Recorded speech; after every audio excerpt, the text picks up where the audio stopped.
साशरीर स्वर्ग कोई नहीं जा सकता। साशरीर स्वर्ग वही जा सकता है जिसने अपने जीवन काल में एक भी शास्त्र विरुद्ध कार्य न किया हो। जैसे महाराज धर्मराज युधिष्ठिर सदेह गए हैं, क्योंकि उन्होंने एक भी कार्य धर्म के विपरीत, शास्त्र के विपरीत जीवन में नहीं किया। उन्हें भी एक बार नरक का दर्शन करना पड़ा है। क्यों? क्योंकि उन्होंने एक बार थोड़ा असत्य बोला था। असत्य बोला नहीं, उनसे बुलवाया गया और बड़े सावधानी से उन्होंने बोला, फिर भी उसका उनको अपराध लगा। आप लोग जानते हैं क्या असत्य बोला है धर्मराज युधिष्ठिर ने? जब महाभारत का युद्ध चल रहा था, गुरु द्रोण बाणों पर बाण बरसा रहे थे और लगता था कि गुरु द्रोण जो है पांडवों की सेना को जलाकर भस्म कर देंगे। उस समय श्री कृष्ण ने विचार किया कि अब द्रोण का मरना अनिवार्य हो गया है, लेकिन द्रोण जैसे महापुरुष को पांडव मारने में समर्थ नहीं है।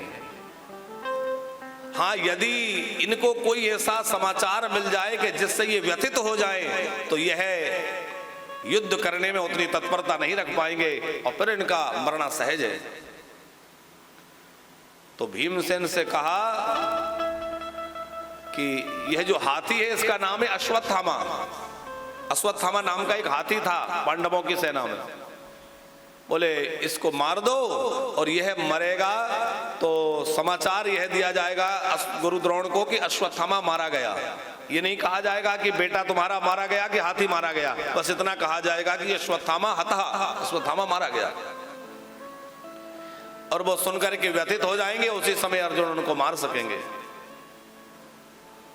भीमसेन ने वैसा ही किया। वह अश्वत्थामा नाम का हाथी मारा गया और जाकर के भीमसेन ने कहा कि अश्वत्थामा मारा गया।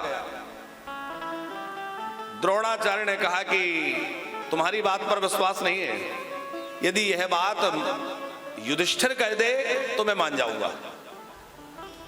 युधिष्ठिर कभी झूठ नहीं बोल सकता, वो सत्यवादी है, तो मैं युधिष्ठिर के मुख से सुनना चाहता हूं। श्री कृष्ण ने कहा बड़े भैया युद्ध जीतना है तो बस इतना कह दो कि हाँ अश्वत्थामा मारा गया। कांप उठे, मैं कैसे झूठ बोल दूं? बोले तुम्हें झूठ नहीं बोलना, तुम्हें तो बस इतना कहना है कि अश्वत्थामा मारा गया, ये थोड़ी कहना है कि हाथी मारा है कि मनुष्य मरा है। लेकिन धर्मराज युधिष्ठिर डर रहे हैं, आखिर मैं कैसे हम मेरे गुरुजी के सामने जाकर के यह कपटपूर्ण बात कहूं।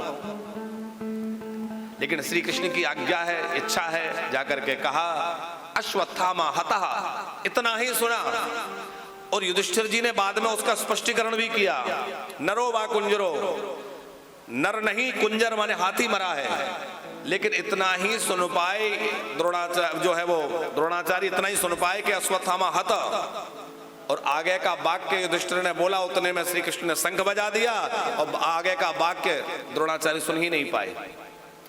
तो अश्वत्थामा हतः बात तो ठीक कही थी और बाद में स्पष्टीकरण भी किया था, लेकिन इतनी सावधानी अपने धर्म के प्रति, सत्य के प्रति रखने वाले जो वो थे महाराज युधिष्ठिर, उनको भी नरक का दर्शन करना पड़ा। जब वो सदेह स्वर्ग जा रहे थे तो पहले उनको नरक ले जाया गया और नरक की यातनाओं में उनको पढ़ाना तो नहीं पड़ा, पर वहां का दर्शन उनको कराया गया, क्योंकि उन्होंने उतना असत्य का आश्रय लिया था। आप विचार करिए कि इतना भी झूठ, वो भी भगवान की प्रेरणा से, वो भी राष्ट्र की रक्षा के लिए बोला और बाद में स्पष्टीकरण भी किया। उसके बाद भी उनको नरक का दर्शन करना पड़ा। और हम लोग सवेरे से शाम तक दिन रात झूठ बोलते रहते हैं। आप विचार करो हमारी क्या दुर्गति होगी। इसलिए भैया एक ही साधन है कि सब छोड़कर भगवान का आश्रय लेकर भगवान के नाम जप में लग जाओ। भगवान का नाम जप ही हमें उस यम यातना से छुड़ा सकता है, और कोई साधन नहीं है। और नहीं तो हमारे तन की चादर अब पुरानी हो चुकी है, अब इसको चाहे जितना नए रंगों में रंगना चाहें, पर अब कुछ नहीं होने वाला।